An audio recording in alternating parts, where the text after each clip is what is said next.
2007, the year where the Miss Uganda was crowned, a lot of controversies were actually rising. If you were in that hall that day, you had a lot of murmurs because the Miss Uganda then had a lot of questions. She was strong, she was vibrant, and the charisma she put up on stage was overwhelming. And that was Monica Kansiime. At the age of 21, she won Miss Uganda. And when she came on the face, we all expected a lot more to come from her. And on the other side, many people thought she would not actually make any better of a Miss Uganda. Today, she still stands out. Shortly after that, she dived into fashion, and she has what they call Ipigogo, House of Fashion. You and I need to understand what the word Ipigogo means. Well, I'm a Ugandan, I'm a Muganda, but it's a new word we're going to learn. Ladies and gentlemen, I introduce to you Monica Ipigogo. Good morning, Monica. Good morning. How are you? Great. You're Miss Uganda, and you went on, I will call it a national stage, and it was very challenging. What were some of those challenges you met when you're still Miss Uganda? Well, I can't say there are challenges because life is full of challenges, no matter what field you're in. It was a blessing. So whatever came with the crown, I took it in, whether positive or negative, it turned out right, and I'm grateful. You're grateful? Because it helped me be who I am right now. I hear you. You've never been unemployed. You don't believe in the nation of Mujibuze because right from there you dived into fashion. Monica, take me through. How has been your journey from the national stage into fashion? Well, by the time I was Miss Uganda, I was just first year student at campus, and I hadn't yet gone deep into the course. So I went back to school at Makerere University and did my bachelor's degree in industrial art and design. And then in that course, there was fashion as a course unit. I pursued it from campus. I started small with my small sewing machine, and I believed in myself. And I was like, come rain or sunshine, I think it's not about giving up. It's about starting small with a little you have, and you can never know. So, the first fashion, the first dress you made and someone appreciated, or the first design, it was maybe a gent's outfit. How was the feel like? Well, the feeling was great. Actually, those first outfits were my personal outfits. Wow. Yes. You still have them as souvenirs? Not really, not really, because when you make something unique for yourself, everyone wants to wear it. It's like, that is really nice. Where did you get that from? I made it in my free time, as because having a sewing machine was part of the prerequisites in the fashion class. So in the nighttime when most of the students are sleeping, I have some extra fabric, then I make those little outfits, a small skirt, a small blouse, and tomorrow morning I wear it, and that's how people started, appreciating my work. Wow. Yeah. Was your family supportive about this when they actually saw you taking all this back and forth? Absolutely, yeah. My family was so supportive, and they always wished me well, and were always there for me. Where we are at Ipigogo today, for all the years it has actually been in business, you've been overwhelmingly appreciated by the government of Uganda, by, the cream de la cream of this country. What does this mean to you? It means everything to me, to be appreciated by the government, to be a mentor to the young, to the youth that are looking up to take on fashion as a career. And also my family, knowing that I didn't turn out as a disappointment, because when you tell someone you're pursuing fashion, in the local, places, they'll be like, oh, so much, oh, limutunzi, oh, gendo tie makeno, so me chalani, oh, I got to swaza. But right now they're like, wow, you make this, you make that, you mean it's you, and they're like, we are so proud of you at the end of the day. Wow. Yeah. So is it something to do with talent fused with education, or one of superseded the other? No, I think it's passion, education, and love for what you're doing, no matter what. You discover your strength, you go for it. I can't say it's smooth. It has challenges. When you're at campus, you have groups, you have friends, and they're like, no, for us we're doing this course. You can't be doing this course, and you can't hang with us. It kind of brings up a certain inferiority complex. But then, if your heart beats for it, you pursue it no matter what everyone says. You're like, yeah, for me this is what I want, and I love it. And right now they're like, okay, Monica, when you used to tell us you're doing this course, we didn't think you would turn out this way, but we appreciate. I actually make them clothes. Wow. The very friends who used to say, "Odi kuchalana." I know. All right.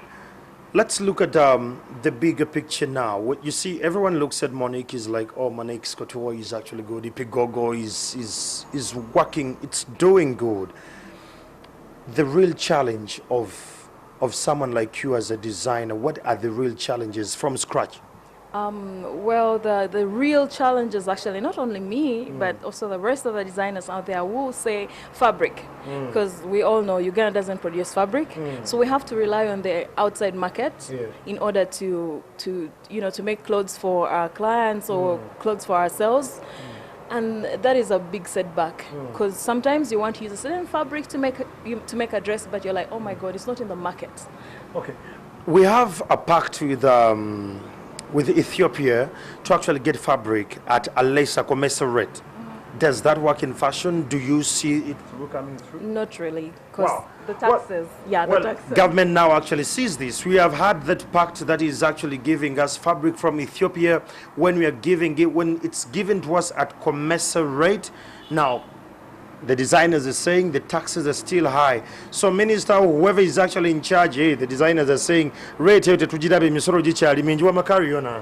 fabric. Yeah, fabric is a big challenge. And besides that, I can't say competition is a challenge. It's healthy, it's good for us. We think outside the box. We want to improve ourselves every day. But again, it comes back to limitation of creativity, which comes down to fabric. No variety. We can't rely on only one type of fabric. Maybe if it's ginger or if it's cotton, because diversity of designs requires diversity of different fabrics. I hear you. And the textures as well. So, according to the designers we have in Uganda, you had world traveled, the global trotting designer. What is lacking in our designers today? When you walked on a very simple day, I'm sure you actually do this, when you just take a walk through Chiembe Lane, what you hear and what you see and the noise, the buzzing machines that are actually running, and someone saying, "Pereza tape measure, you pereza piece." What are we lacking? Well, in fashion, there's a difference between a fashion designer and a tailor. I want you to help me draw the lines today. Yeah, because a fashion designer is going to get an inspiration before they think of an outfit. You're going to be inspired by something. It could be an object, it could be your environment, it could be a person, That feeling drives your mind to create a design. So you get your sketchbook and a paper and a pen or a pencil, you draw up what you imagine in your head. Then you think of what fabric could best execute that design. Then you look for the fabric. Then you cut the patterns. And then you put the patterns together and bring your design, your design to life. Then that's a designer. That's a designer. Then a tailor? A tailor is this person who has the skill of putting all that you've cut together, But they do not have the knowledge of where did it start from. Oh, yeah. Why did this person come up with this? What were they thinking? What were they intending to make? They just came up with...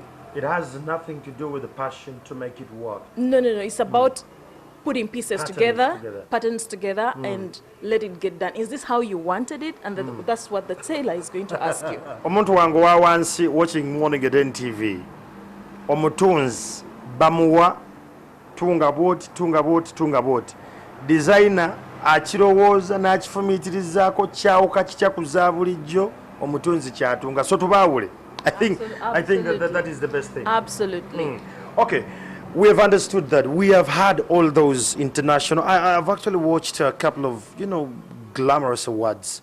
Beyond, we have the ASFAs coming up very soon in December. People, I'm sure they're now crowding on your desk. Everyone wants something. Everyone wants something unique.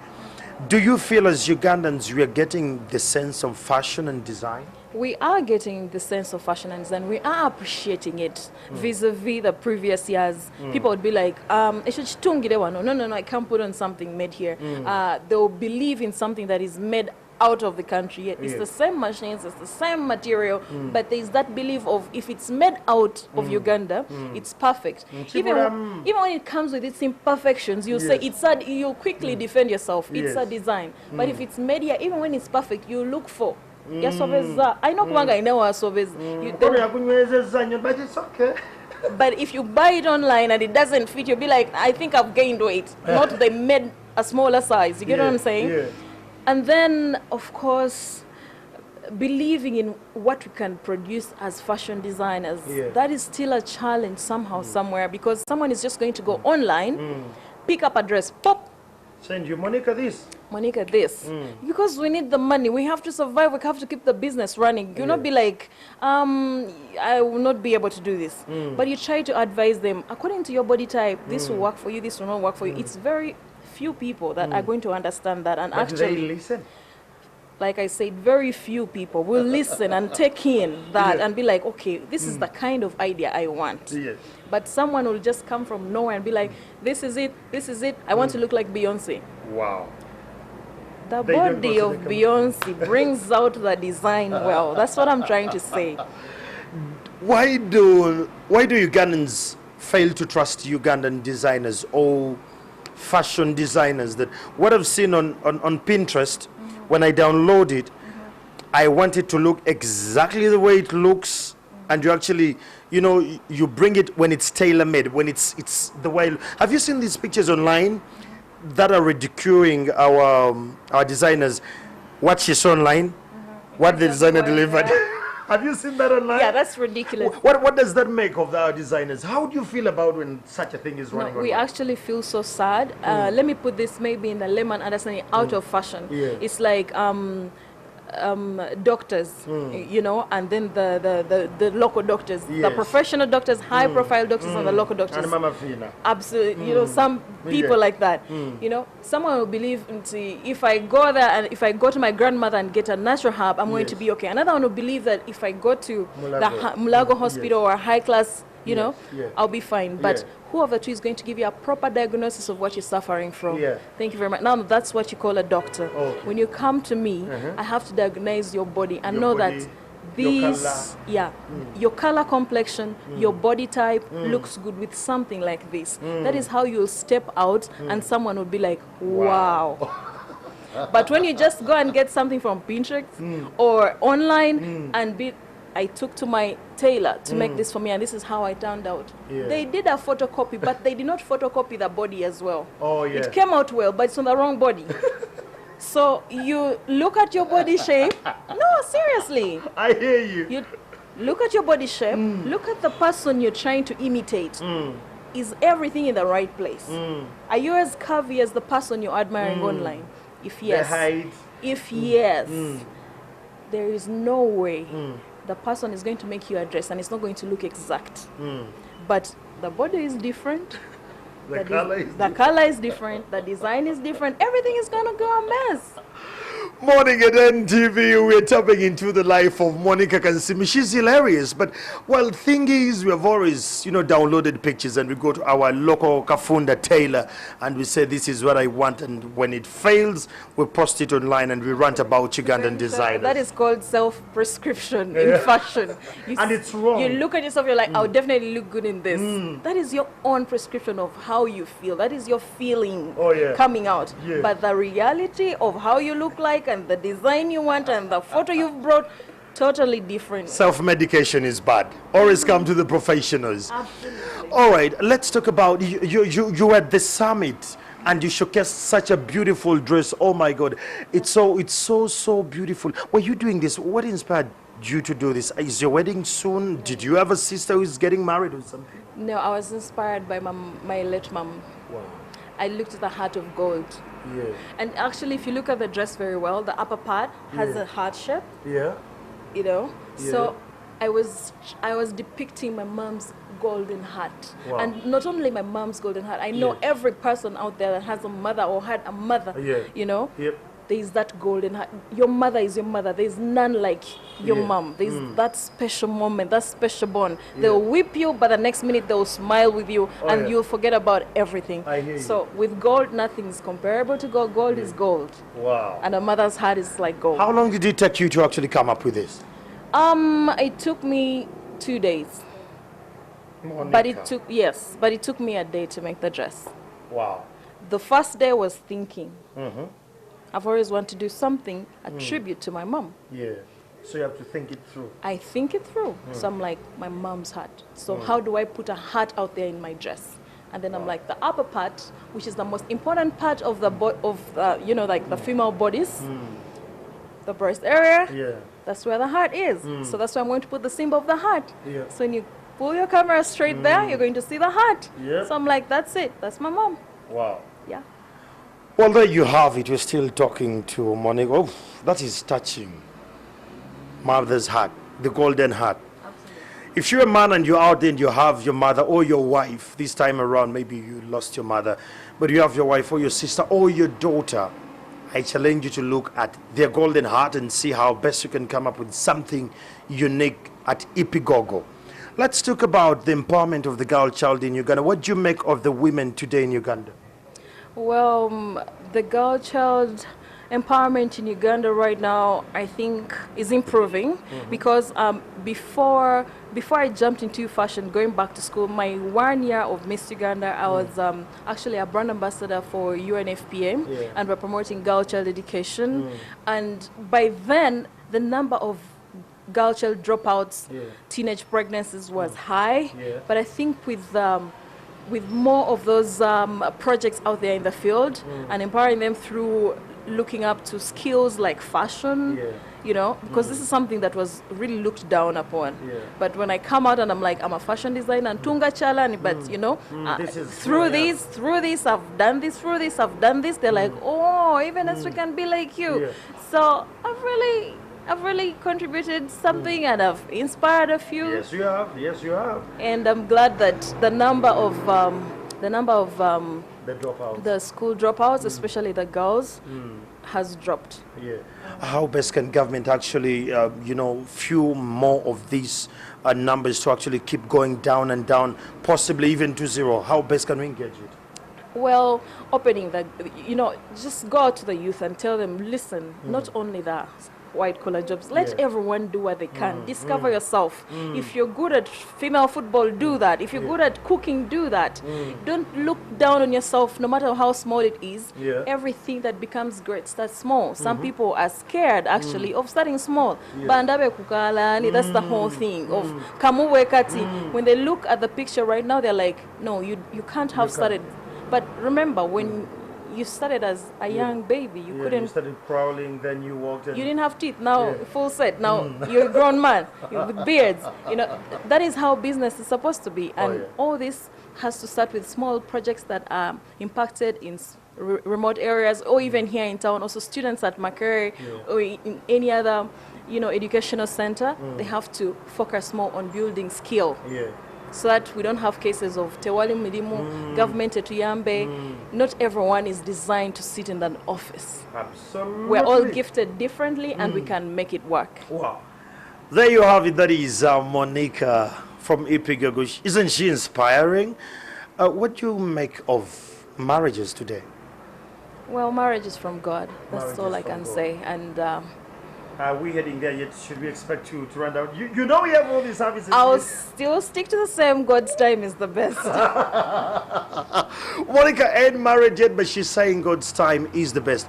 Monica, do we have a fashion out there? Is the entire African, the world appreciating our work? Now that you're a globe-trotting fashion designer, are we getting there? Are people embracing our work? Are we actually hitting the right mark? Well, yes, we are. It doesn't matter if people out there are not seeing what you're doing. As long as you keep doing what you're doing, one day, one time, they'll see what you're doing. It's not about, are they seeing? No, but am I continuing in the process? Like, am I doing something to add a milestone to my everyday work? Sooner or later, they appreciate it. Ipigogo, if I would love to actually get your work, okay, now me, I'm lucky. Yeah, I'm lucky. I came down here and I could actually talk to her. But I'm imagining a Ugandan who is in Bushenyi, in Rusheda, in Mitoma, in Kabong, in Kwen district, and they would love to get in touch with your fashion. Maybe someone would love you to do something special for their mothers out there. How do they get in touch with you? Oh, they always hit me on my number. And then they always hit me on Facebook, because now everyone right now can afford to be on Facebook, Instagram. What are your handles? Well, my handles are Ipigogo House of Fashion. That's our Facebook page and also Instagram. And then our office line is 0392 17 61 66. Okay. Do you still empower the young girl childs? Do you have some ladies below you you're actually training about? Yes, I do. I always train a group of young ladies and a few men that come through. These are young boys from campus, and also those that can't afford higher education but have a liking and a desire to be a fashion designer. They come through. I give out those training facilities and all that, and then I also motivate them not to give up on their dreams. That's it. Not much. Well, there you have it.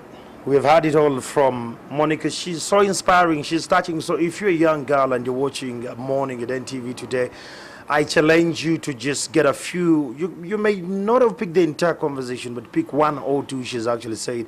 One, don't give up. Two, start small. We all start by crawling, and then we can talk, and then we can run as fast as Usain Bolt. One last word to the girl child watching NTV this morning. Keep focused. Hang in there. Just keep focused, keep persistent, and put God first. I can't take any word that is bigger than that. God first, the rest will actually follow. I'm Andrew Chamagero Montua and see, and it has been quite a very interesting morning, of course, with Monica here. I've learned a couple of things. One, the golden heart. The men, before you actually go out and you start ranting about your wives, look at their golden heart. I challenge you, make them address good morning.